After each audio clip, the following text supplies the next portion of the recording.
নমস্কার সবাইকে। চলে এসেছি গীতা এলএলবির নতুন একটি আপডেটস নিয়ে।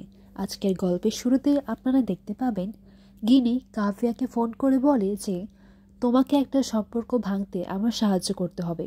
কাভিয়া বলে কার? তখন গিনি বলে স্বস্তিক আর গীতার। এদিকে মেহেক কৃপানকে বলে দেখা করার জন্য। এরপর কৃপান এসে মেহেককে বলে তুমি আমাকে বলো তোমার জন্য কে প্রবলেম হয়ে দাঁড়াচ্ছে, আমি সলভ করে ফেলবো। এরপর মেহেক বলে আমার জীবনে শুধুমাত্র একটাই প্রবলেম রয়েছে। কৃপানকে বলে তুমি কি ভেবেছো, তুমি যদি আমাকে সত্যিই ভালোবাসতে তাহলে আমার নামে এই সোশ্যাল মিডিয়াতে তুমি এত কুৎসিত কথা লিখতে পারতে। এরপর মেহেক বলে সব কিছু রেকর্ড হচ্ছে, আর পেছনে দেখা যায় কিছু মহিলারা ঝাঁটা নিয়ে এসেছে।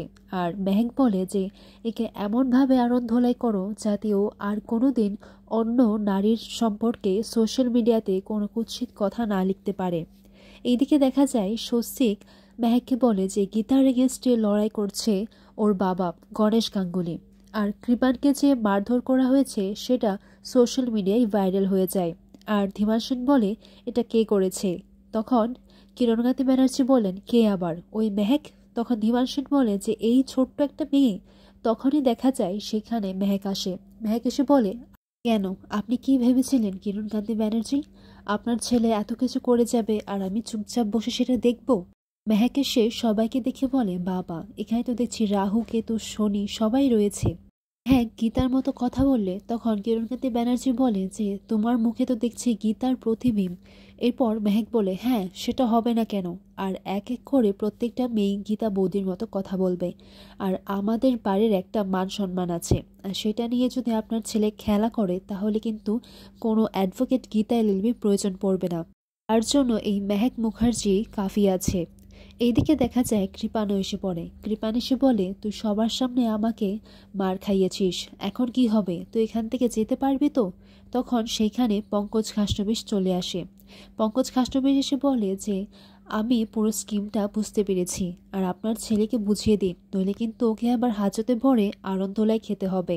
ধীমান সেনকে বলে যায় যে আপনার বিরুদ্ধে সমস্ত তথ্য আমি গীতার হাতে তুলে দেব, তারপর আপনারা তিনজন জেলের পেছনে আপনারাই থাকবেন। এক নতুন রহস্যর উন্মোচন হয়। দেখা যায় যে ঝর্ণা চৌধুরীর এর আগেও একটা বিয়ে হয়েছিল। জ্যোৎস্না চৌধুরীর আগের স্বামীর নাম হচ্ছে, যিনি প্রথম স্বামী সে হচ্ছে কৃষ্ণমোহন। আর এই তথ্যটাই গীতা জানতে পারে। তখন গীতা অফিসে এসে বড়বাবুকে বলছে আমার বাবা লোভী নয়, আসলে উনি সম্মান চেয়েছেন, আর উনি সবার সামনে সওয়াল করতে চেয়েছিলেন, কিন্তু সেটা ওই অগ্নিজিৎ মুখার্জি করতে দেননি। আর যেই এখন একটা সুযোগ পেয়েছে তাই উনি এটা হাতছাড়া করতে চাইছেন না। আর তার বদলে আমার দিদি পুরনো সব কথা একেবারে ওনার সামনে তুলে ধরেছে। ইমোশনালি আমার দিদি আমার বাবাকে হাত করে রেখেছে, আর আমি এখন ঝর্ণা চৌধুরীর সাথে দেখা করতে চাইছি। বাবু বলেন যে আপনাকেই জিততে হবে, কারণ আইনটা জেতা খুব জরুরি। গীতা বড়বাবুকে বলে যে আমি লড়ব, আমি পিছু বা হব না। কোর্টের মধ্যে বাবার মেয়ে একে অপরের বিরুদ্ধে থাকবে। গীতা যখন ঝর্ণা চৌধুরীর সঙ্গে দেখা করতে যায় তখন ঝর্ণা সেন বলে যে আপনি কিন্তু আমাকে এইভাবে ভয় দেখিয়ে কিছু জিজ্ঞাসা করতে পারেন না, আমিও আইন জানি। এরপর গীতা বলে এটা কোর্টের বাইরে, আর কোর্টের ভেতর আমার মুখ চলে আর কোর্টের বাইরে আমার হাত, এমন ঘা দেব না। আপনি একটা বহুরূপী, সমস্ত চালটা আপনার ছিল তাই না?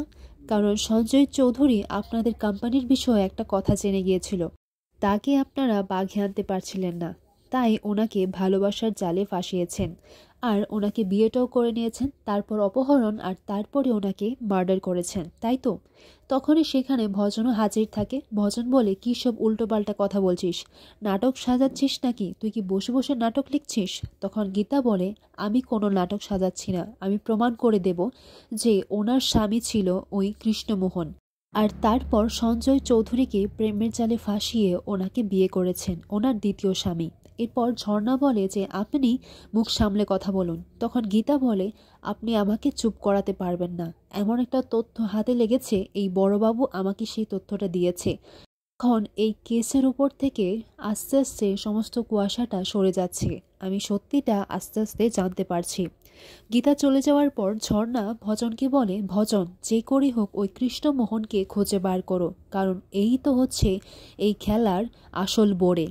আগামী পর্বে দেখা যায় যখন সাত্বিককে দোষারোপ করে তখন সাত্বিক বলে, বাবা গিনিকে নিজের কাজ হাসিল করতে কাজে লাগিয়েছিল, এখন ভুগুক। এদিকে গণেশ গাঙ্গুলি গীতাকে বলে যে তুই তোর শ্বশুর মশাইকে বাঁচাতে পারবি না।